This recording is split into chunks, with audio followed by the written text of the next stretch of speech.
Et ça tombe bien, c'est bien l'heure de vous informer, Madame, Messieurs. Merci de choisir la radio-télévision Manika et bienvenue dans cette édition du journal. Pour commencer, en séjour à Kalemi, dans la province de Tanganyika, où il a participé à la 11e conférence de gouverneurs de province.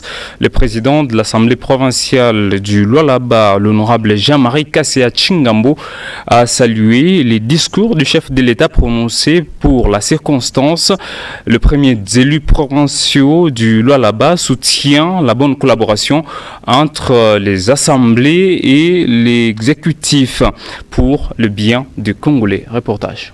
Kalemi, une ville portuaire et chef-lieu de la province de Tanganyika, est à l'honneur. Cette terre, issue du Grand Katanga, est sous une ambiance de la 11e conférence des gouverneurs présidée par le chef de l'État, Félix Antoine Tshisekedi Tshilombo. Plusieurs personnalités politico-administratives sont dans cette partie du pays, notamment les présidents de l'Assemblée provinciale du Lualaba, l'honorable Jean-Marie Kassia Chingambo. Ensemble avec ses collègues présidents des assemblées provinciales, ils ont été reçus par les vice-premiers ministres, ministres de l'Intérieur, Jacquemaine Chabani, avant de participer par la suite aux travaux de la 11e conférence des gouverneurs tenue à Kalemi. Ainsi, l'honorable Jean-Marie Kassia Chingambo, président de l'organe délibérant du Lualaba, soutient la collaboration entre les institutions provinciales, les assemblées provinciales et les exécutifs pour le bien des Congolais de la base, tel que voulu par le président de la République, Félix Tshisekedi. Pour que nous puissions, nous députés, parce que vous avez suivi, le président a beaucoup insisté sur la transparence, sur la collaboration, sur les infrastructures, dont nous donnons l'exemple de chez nous. Ce qui nous fait qu'aujourd'hui, nous sommes en train de travailler et nous sommes en train de construire des infrastructures parce que nous suivons la ligne droite du chef de l'État. La vision du chef de l'État, le chef demande à ce que la population puisse quand même sentir dans son quotidien le changement. Voilà au niveau du Lualaba, nous avons intériorisé le message du chef et aujourd'hui nous sommes en train de travailler en synergie entre l'exécutif provincial et l'Assemblée provinciale pour que nous puissions arriver à matérialiser les vœux ou les objectifs poursuivis par le chef de l'État. La cohésion provinciale imprimée au Lualaba favorise son développement rapide, a souligné celui que les Lualabais appellent l'homme du peuple. Et puis le maire de la ville de Kolwezi, maître Jacques Massengo Kindele, a accordé une audience à la délégation des Mutanta menée du Lualaba. Les échanges entre les premiers citoyens de la ville, cette délégation a porté sur la lumière autour du fonctionnement de cette association. Reportage. Ce vendredi 29 novembre 2024, l'autorité urbaine, maître Jacques Massengo Kindele, a ouvert ses portes à l'association des manutentionnaires du Lualaba Amlou, conformément à leur coutume de présenter leur civilité à la fin de chaque année. Cette rencontre, tenue dans le cabinet du premier citoyen de Kolwezi, a été l'occasion pour l'association de recevoir des orientations et des conseils avisés de la part du numéro 1 de la ville de Kolwezi. Les discussions ont porté sur leur mode de fonctionnement et sur les stratégies pour renforcer leurs activités. On a félicité Mbelekage pour Guinée. On a été impressionné. Les membres de l'AMLO ont également salué les efforts du maire, particulièrement pour ses nombreuses actions au cours de l'année écoulée et les avancées significatives enregistrées dans les secteurs du transport, domaine où ils opèrent activement. Chaque fin d'année, tunamwona gomer tunamlamukia yako tunamuonesha evolution ya association vile konaenda ashika tena bien kwa conseil ya maire alisaidia na conseil kisha na tuencourager sana zaidi kama autorité vraiment tupatia nguvu para soutenir makazi tunafanya juu ya kuwa kwa mateso. Au sortir de cette entrevue, les représentants de l'association ont exprimé leur satisfaction et leur reconnaissance envers maître Jacques Massengo Kindele pour sa disponibilité et son engagement en faveur du développement de Kolwezi.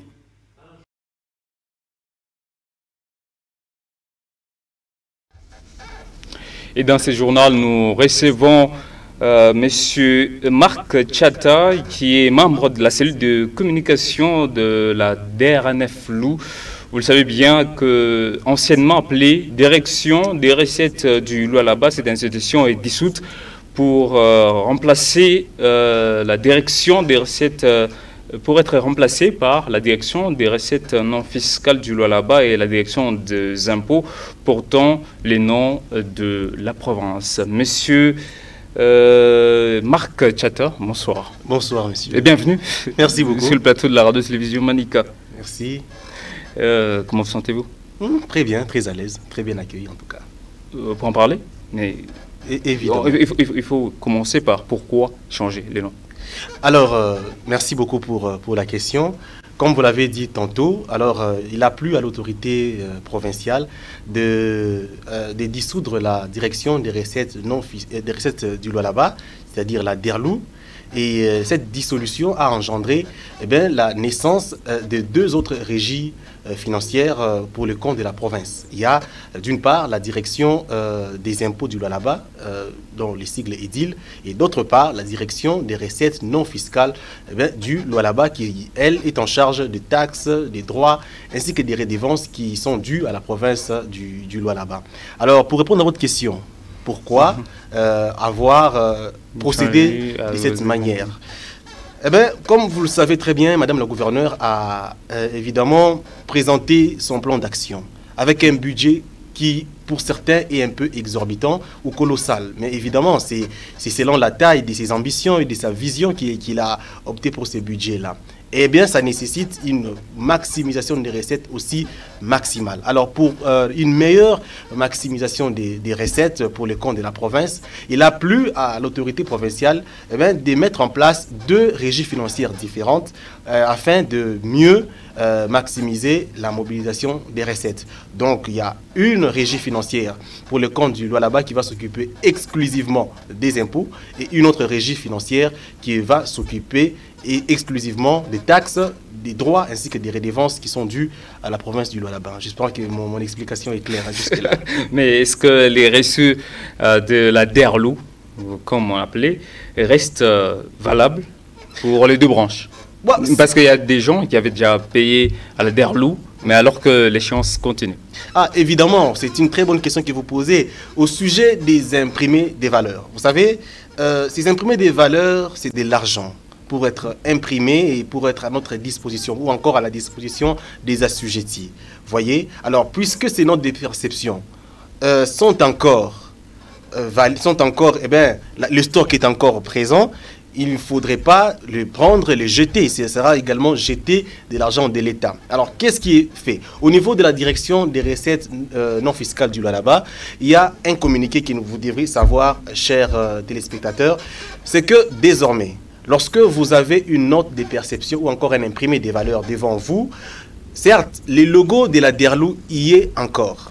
Mais vous devez vous rassurer que sur cette note de perception, il y a également un cachet sec de la DERNOFLU. Un cachet sec, alors peut-être il faudrait que j'explique. On va en parler, oui. Mais quand même, parler d'abord de ce que nous avons comme problème. Oui. DERLU aujourd'hui, qui depuis le 28 novembre, qui n'existe presque plus, et on a deux branches, mais quelqu'un qui a déjà payé depuis ce moment-là, comment est-ce qu'il va procéder? Alors, lorsque vous avez une note de perception, d'accord, dont la date est avant le 28 novembre, eh bien, ce n'est pas un problème. Vous allez à la banque. Vous voyez, la banque qui est déjà habilitée à recevoir votre paiement dans le compte receveur de la DERLU. Donc là, ça ne change pas. Donc, si vous avez une note de perception, vous assujettis, mais qui date d'avant le 28, eh bien, cette note de perception est d'usage, elle est valide. D'accord? Vous pouvez payer vos taxes, vos redevances et vos droits sans problème. Mais à partir du 28, à partir d'hier, si vous recevez une note de perception pour vos taxes, pour vos droits ainsi que vos redevances, rassurez-vous que cette note de perception porte un cachet sec de la DERNOFLU. C'est ce qui détermine même la validité de ces documents-là. Parlons maintenant du cachet sec. Oui. Quelle est son importance? Alors, le cachet sec, avant de parler de son importance, il est d'abord important que nous sachions c'est quoi le cachet sec. Est-ce qu'il est différent du cachet normal? Évidemment. Le cachet que nous utilisons couramment, c'est un cachet avec encre. Vous voyez, il est avec de l'encre rouge, bleu, noir et ainsi de suite. Mais le cachet sec, il paraît un tout petit peu comme transparent et au toucher, il gonfle un tout petit peu le papier.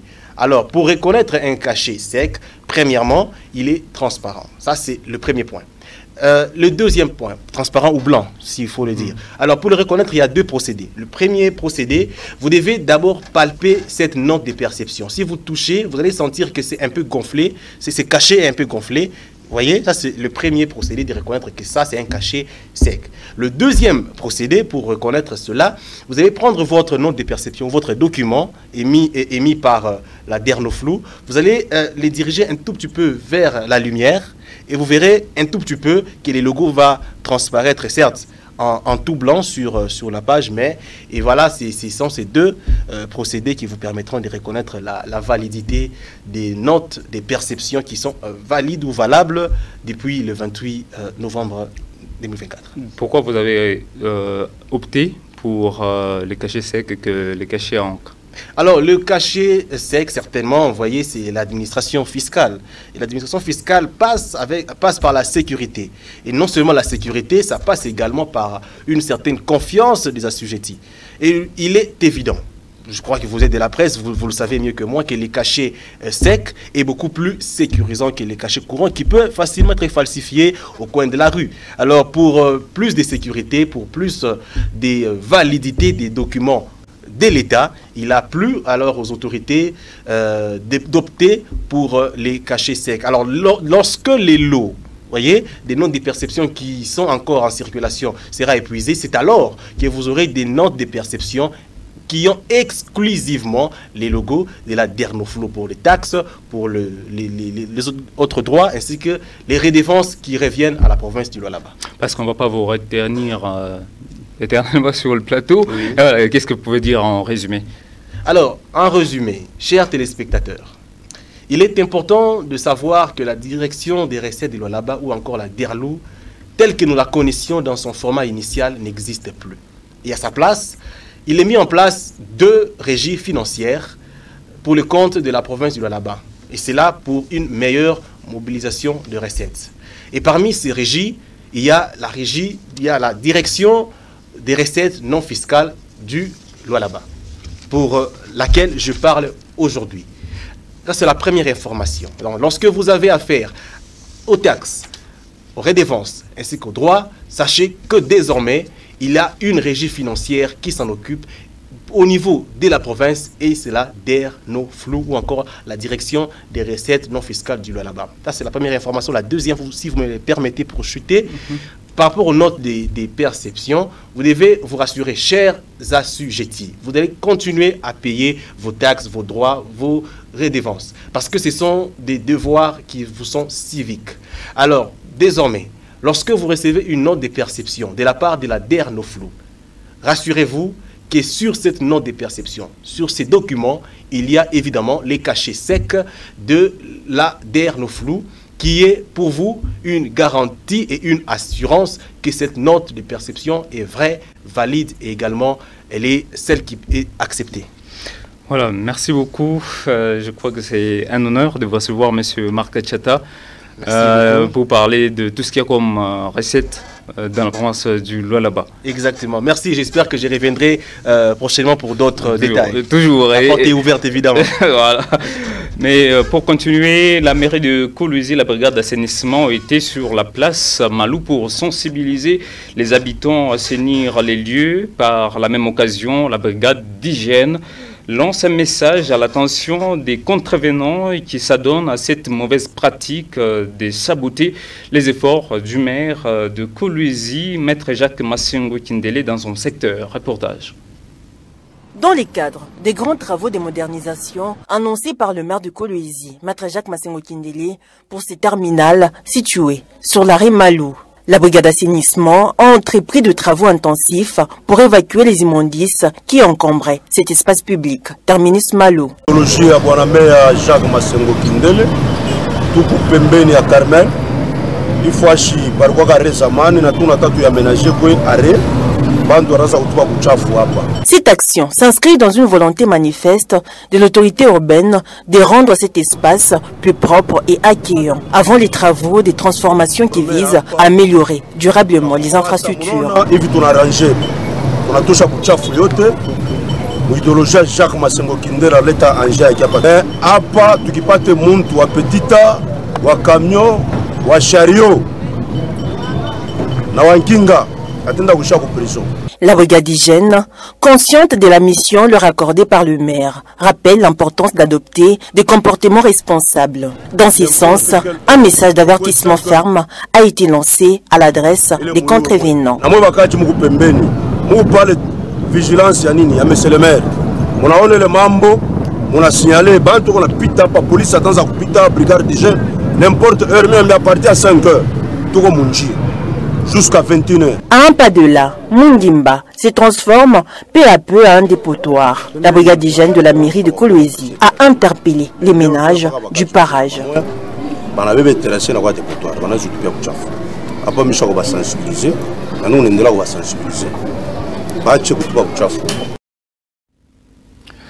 Et puis en éducation, les professeurs d'université et aussi des instituts supérieurs de la République démocratique du Congo réclament des accords qui ont été pris à Bibois pour leur prendre en charge et vont entrer en grève d'ici le 9 décembre 2024.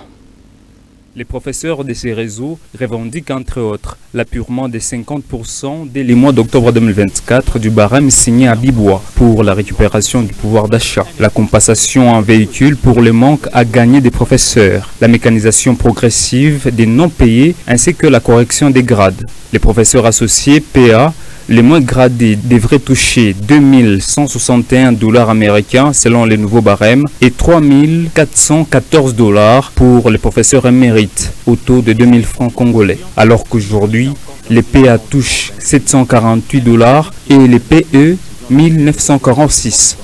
En conséquence du délai légal largement observé avec patience et patriotisme et tenant compte du communiqué de presse du banc syndical, dès l'issue du 26 novembre 2024, le RAPICO décrète une grève sèche et générale dans tous les établissements publics d'enseignement supérieur et universitaire en République démocratique du Congo à partir du 9 décembre 2024, tel que communément arrêté par toutes les associations syndicales de l'issue. Le RAPICO tient le gouvernement pour responsable des conséquences qui découlerait de cette grève. Lors de l'Assemblée générale tenue le 8 novembre dernier, les réseaux des associations de professeurs des universités et instituts supérieurs du pays qui l'entraient en grève dans 15 jours pour exiger le respect des accords conclus entre les professeurs et les gouvernements. Allons à l'intérieur de la province, le territoire de Sandoa est actuellement géré par l'administrateur du territoire assistant. Depuis janvier 2024, le territoire n'a reçu aucun frais pour son fonctionnement. Suivez l'administrateur des territoires adjoint de Sandoa dans ce reportage réalisé par Pascal Bailonka Kujima Konga. Cela fait exactement une année que le territoire de Sandoa n'a reçu aucun fonds de la province ou du gouvernement national pour son fonctionnement. Ce territoire vit avec les moyens des bords. Réputé agropastoral, le territoire de Sandoa vit des petites taxes locales. L'administrateur des territoires assistant, Paulade, qui fait l'intérim, explique le fonctionnement de son entité. Parce que nous sommes dans une entité déconcentrée. Là où le territoire ne travaille qu'avec le frais de fonctionnement, soit de la nation, soit de la province. Mais on s'est retrouvé que il y a 2 mois de l'année passée, on n'a pas reçu le frais de fonctionnement. Et depuis que l'année a commencé, on n'a pas le frais de fonctionnement. C'est peut-être présentement, récemment, comme le gouvernement d'être a su, peut-être on peut songer à nous. Il y a presque 11 mois qu'on n'a pas le frais de fonctionnement, soit du niveau national, soit du niveau provincial. Et on a difficulté de fonctionner. Vraiment, ici, nous travaillons en kamikaze. En tant que responsable. On utilise les moyens de bord. L'essentiel est de couvrir la sécurité et l'intégrité territoriale de notre territoire de Sando. Il assume l'intérim de l'AT depuis janvier 2024 et confirme n'avoir aucune nouvelle de son chef. Notre titulaire était en déplacement dans une mission de service à Kolwezi, mais il avait connu un accident. Et à travers cet accident, il se retrouve à Kolwezi depuis le mois de janvier. Après les soins, peut-être il y a d'autres choses qui sont survenues qu'on ignore. Mais il n'est pas encore dans le milieu. Jusque-là, nous tenons le territoire depuis le mois de janvier. Bon, jusque-là, on ne sait pas sa position parce qu'il est le seul qui a la signature. Malgré qu'on fait l'intérim, c'est lui qui a la signature, on ne sait pas. Et sa décision est conformément aussi à notre gouvernement provincial qui connaissent bien sa présence à Kolwezi. On ne sait pas qu'est-ce qu'ils ont déjà décidé. Rappelons que, pour des raisons de santé, l'AT est absent depuis janvier de l'année en cours. Restons encore à Sandoa. Au moins 200 mètres de camp de la police nationale congolaise et sont vendus à Sandoa sur décision des autorités locales. L'argent est porté disparu. Le président de la jeunesse de ces territoires, Osleton, dans ce reportage de Pascal Bailo Kakoudji. Il s'appelle Zidane. Ce jeune homme révolutionnaire dénonce le détournement d'une importante somme d'argent issue de la vente d'une concession de la police nationale congolaise de Sandoa. Selon lui, après vente, cet argent devrait servir à l'amélioration des conditions de vie de ces hommes à l'uniforme. Vous savez, Maman Fifi Masuka est en train de prôner l'état des droits, est en train de prôner l'évolution, le développement comme le président de la République le veut. Mais ici à Sandoa, nous nous sommes retrouvés que les autorités en place se sont concertées, ils ont vendu cet espace. Et cet espace, c'est l'espace, depuis l'époque coloniale, on appelait ça l'espace du camp de la gendarmerie. Et aujourd'hui, c'est un camp qui appartient à la police. Ils ont vendu cet espace. Je ne sais pas, cet argent-là est allé où?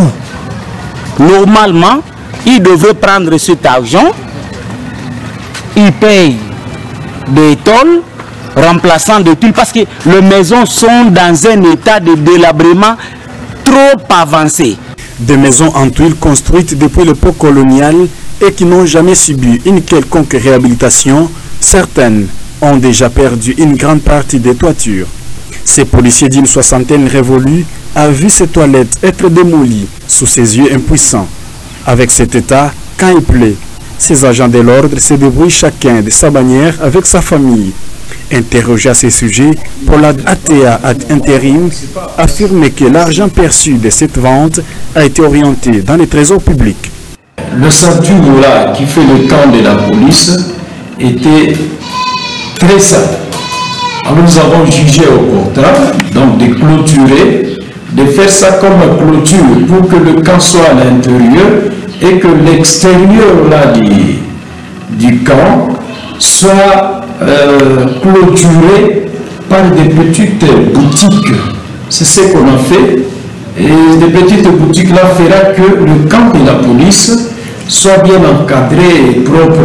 Ce n'est pas une portion de terre qu'on a vendue, mais par contre, c'est juste le devant pour faire la clôture.